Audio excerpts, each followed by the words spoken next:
Alors maintenant, on passe à l'étude quantique.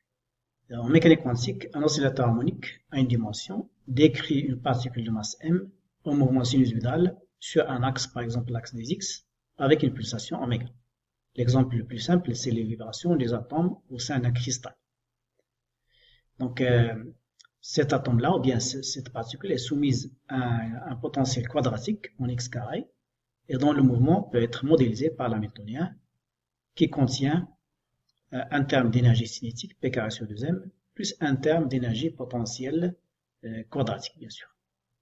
La différence principale avec le traitement classique, c'est que ici, on travaille avec des opérateurs. L'opérateur position, x, et l'opérateur impulsion, p, qui sont définis, bien sûr, par leur action sur les fonctions d'onde, à commencer par l'action de x sur phi de x, ça donne la position x, multiplié par phi de x, et l'action de l'opérateur P sur phi de x, ça donne h bar sur i, la dérivée de phi par rapport à x de phi de x. Donc ce sont des opérateurs. Donc ça c'est une différence capitale par rapport au traitement classique.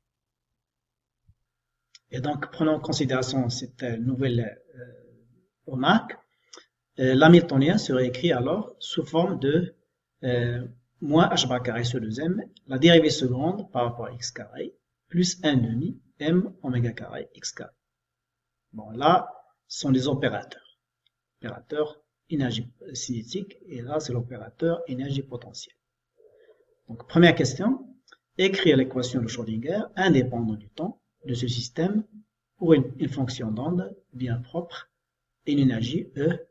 Que peut-on dire de la parité des fonctions propres phi de x?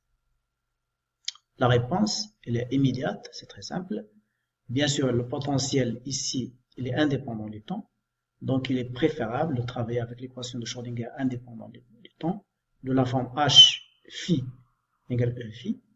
H, ce n'est rien d'autre que l'opérateur hamiltonien, c'est-à-dire moins h bar carré sur 2m, dérivée seconde par rapport à x carré, l'énergie cinétique, plus 1 demi m oméga carré x carré, l'opérateur qui correspond à l'énergie potentielle. Le potentiel v de x égale 1 demi v m oméga carré x carré. Comme vous le voyez, il est symétrique, c'est-à-dire que la fonction elle est paire. V de x égale v de moins x. Donc là, nous avons un potentiel paire. On doit appliquer un théorème que nous avons étudié en cours, c'est-à-dire que les fonctions d'onde vont être soit paires, soit impaires. Si je trouve une autre solution, je la rejette. Donc là, les fonctions d'onde qui vont être solution de cette équation h phi égale e phi vont avoir une parité bien définie, soit paire, soit impaire, c'est-à-dire phi de moins x, soit plus phi de x, soit moins phi de x. Les autres solutions à rejeter. Dans cette question, on se propose maintenant de résoudre l'équation de Schrödinger. Bien sûr, c'est pas très facile, mais on va quand même essayer de le faire. Pour cela, d'abord, il faut montrer que l'on peut réécrire l'hamiltonien sous la forme suivante. H égale h bar oméga sur 2, p carré chapeau, plus x carré chapeau. Ces opérateurs, p chapeau et x chapeau, sont les opérateurs sans dimension qui sont définis par p chapeau égale alpha multiplié par p, et x chapeau égale bêta multiplié par x. Et bien sûr, il faut déterminer alpha et bêta en fonction, bien sûr, de données, c'est-à-dire m, oméga et h bar. Bon, pour la réponse, je réécris l'hamiltonien qui contient la partie énergie cinétique et la partie énergie potentielle. Bon, là, je divise par h bar oméga. H bar oméga, c'est une énergie. Donc là, comme si je réduis l'hamiltonien, c'est-à-dire je le rends sans dimension. Donc je divise les deux membres par h bar oméga, ça donne moins h bar sur 2m oméga, d secondes par rapport à x carré, plus 1 demi h bar m oméga x carré. Ce qui veut dire que h, l'hamiltonien, c'est h bar oméga sur 2, je fais sortir le h bar sur 2, en facteur, et ça donne moins h bar carré, moins h bar, tout simplement, sur m oméga, d secondes par rapport à x carré, plus 1 sur h bar m oméga x carré. Et bien sûr, d'après la question, on veut l'identifier avec cette expression-là, donc je l'écris sous la forme h bar oméga sur 2 P chapeau carré plus X carré chapeau. Donc, par identification, là, j'identifie ces deux termes. D'abord, donc je trouve que P carré chapeau, c'est moins H bar sur M oméga, la dérivée seconde par rapport à X carré. C'est-à-dire, je peux réarranger les choses. 1 sur racine M oméga H bar. Bon, là, je multiplie, je divise par H bar. Donc, ça fait H bar. Bien sûr, le moins, ça vient de I au carré. Donc, je le mets. Donc, ça donne H bar sur I, D par rapport à dx. Et vous reconnaissez, H bar sur I, D par rapport à dx n'est rien d'autre que l'opérateur impulsion que nous avons défini tout à l'heure. Donc là, on s'approche de la solution. Donc, ça donne P carré chapeau égale 1 demi 1 sur racine M oméga H bar au carré, H bar sur I, D par rapport à dx au carré, c'est-à-dire tout simplement 1 sur la racine carrée de M oméga au carré, P au carré. Et donc, si j'enlève le carré, ça donne P chapeau égale racine 1 sur racine M oméga P. Et donc là, il est facile d'identifier alpha. Le alpha n'est rien d'autre que 1 sur racine de M oméga H bar. D'accord? De la même façon, pour X, je prends ce terme-là de l'hamiltonien et je le compare par rapport à X chapeau au carré. Donc là, j'ai X chapeau au carré, c'est 1 sur H bar M oméga X carré. D'où, bien sûr, si j'enlève le carré, ça donne racine, bien sûr, toutes les grandeurs sont positives, ça donne 1 sur H bar M oméga à l'extérieur, j'ai X. Et donc, c'est de la forme bêta X, et bêta, c'est rien d'autre que M oméga sur H bar racine. Donc voilà, nous avons introduit les opérateurs qu'on appelle P chapeau et X chapeau, qu'on appelle des opérateurs réduits. C'est-à-dire X chapeau correspond à la position réduite et P chapeau correspond à l'opérateur impulsion réduite.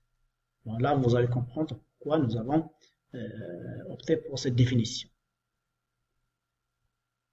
Alors là, je tiens à vous signaler que parmi les objectifs de cet exercice, c'est de vous introduire la notion de quelques propriétés mathématiques ou bien quelques éléments du formalisme mathématique de la mécanique quantique, à savoir par exemple les opérateurs, les commutateurs, etc. Donc là, c'est un exemple de commutateur. Un commutateur entre deux opérateurs A et B est défini par ce crochet AB, c'est la différence AB moins B. Sachant que en général, A à B est différent de B. On dit que la mécanique quantique est une algèbre non commutative. Et l'exemple que vous voyez, par exemple, ici, X et P. Nous allons constater que ça ne commute pas, ça donne IH bar. Et de la même façon pour X chapeau et P chapeau. Donc là, on commence par la démonstration de cette formule. Donc, je choisis une fonction phi de X quelconque, une fonction d'onde, et je lui applique le commutateur XP. Donc, XP, d'après la définition, c'est XP moins PX phi, le tout appliqué à phi, c'est associatif. Donc, ça donne XP phi de X moins PX appliqué à phi de X. D'accord? Donc là, je remplace ici dans ce premier terme P par son expression, c'est H bar sur I, D par rapport à X appliqué à phi. C'est bien sûr D par rapport à X, c'est la dérivée. Et dans le deuxième terme ici, j'ai H bar sur I, D par rapport à dx, X multiplié par phi. Là, il faut bien faire attention à l'ordre. D'accord? Donc là, vous voyez que D par rapport à dx, il est appliqué au produit X phi. Donc là, le premier terme ici, ça donne H bar sur I, X phi prime. Phi prime, c'est la dérivée de phi par rapport à X. Et là, je dérive l'ensemble, le produit de deux fonctions. Donc ça donne moins H bar sur I, X phi prime, d'une part, moins H bar sur I, la dérivée de X, c'est 1, phi de X. D'accord? Donc ces deux termes-là, celui-là et celui-là, vont s'annuler.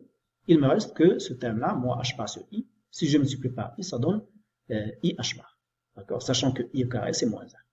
Donc finalement, X, P appliqué à phi, c'est I H bar phi. Il n'y a aucune condition sur phi, donc je peux dire de façon générale que le commutateur xp, c'est IH bar.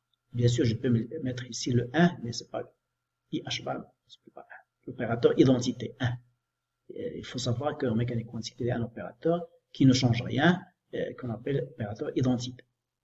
Donc, XP, c'est IH bar. Alors, pour X chapeau et P chapeau, sachant que X chapeau, c'est alpha P, et P chapeau, c'est bêta, ou bien c'est le contraire, ils sont proportionnels à X et P respectivement. Donc là, X chapeau P phi, c'est alpha bêta, d'accord? XP moins alpha bêta PX. Donc je fais sortir alpha bêta, et il me reste XP moins PX appliqué à phi. Bon là, cette partie-là, c'est IH bar. C'est IH bar phi. Et là, j'ai alpha bêta. Donc là, je remplace alpha et bêta par leur expression. Et là, ils vont se simplifier. Voilà. Ici, M oméga sur H bar. Et là, 1 sur M oméga H bar. Donc ça donne 1. Il me reste, et bien sûr, le H bar va se simplifier avec le H bar ici. Donc il me reste que I phi de X. Donc je peux identifier, je trouve que X chapeau, P chapeau, c'est I. Donc là aussi, vous remarquez que les opérateurs X chapeau et P chapeau n'ont pas de dimension, contrairement aux opérateurs XP, X et P qui ont la dimension de H bar, c'est-à-dire d'une action. Donc là, l'astuce, pourquoi nous avons introduit X chapeau et P chapeau, c'est juste pour se débarrasser des dimensions. À la fin, on va les remettre. D'accord? Avant de traiter cette question, je tiens à vous rappeler que dans le traitement classique, nous avons introduit une variable complexe pour décrire le mouvement de l'oscillateur harmonique qui était défini par quelque chose multiplié par x plus i p divisé par m oméga. Donc là, c'était une variable complexe. Ici, en mécanique quantique, la variable, l'équivalent de la variable, c'est l'opérateur A. Et bien sûr, l'équivalent de la conjuguée de la variable A, c'est A croix. Parce que là, il s'agit d'opérateur, on l'appelle adjoint. Donc, le conjugué d'un opérateur, bien sûr, pour un nombre, son conjugué, pour un nombre Z, le conjugué c'est Z étoile. Pour un opérateur A, son conjugué, on l'appelle adjoint, c'est A croix. Donc là, comme vous voyez, comme X et P, ou bien X chapeau et P chapeau sont réels, donc là, A croix, bien l'adjoint de A, c'est 1 sur racine de 2, la même chose. X chapeau moins IP.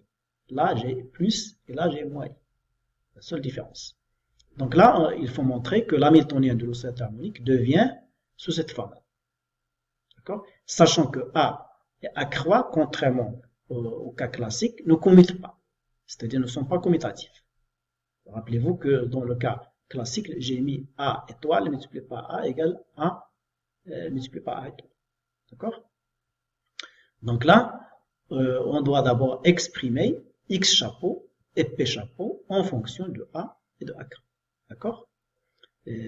Bon, là, d'après la définition, A, c'est 1 sur racine de 2, X chapeau plus IP chapeau, et A croix, c'est 1 sur racine de 2, X chapeau moins IP chapeau.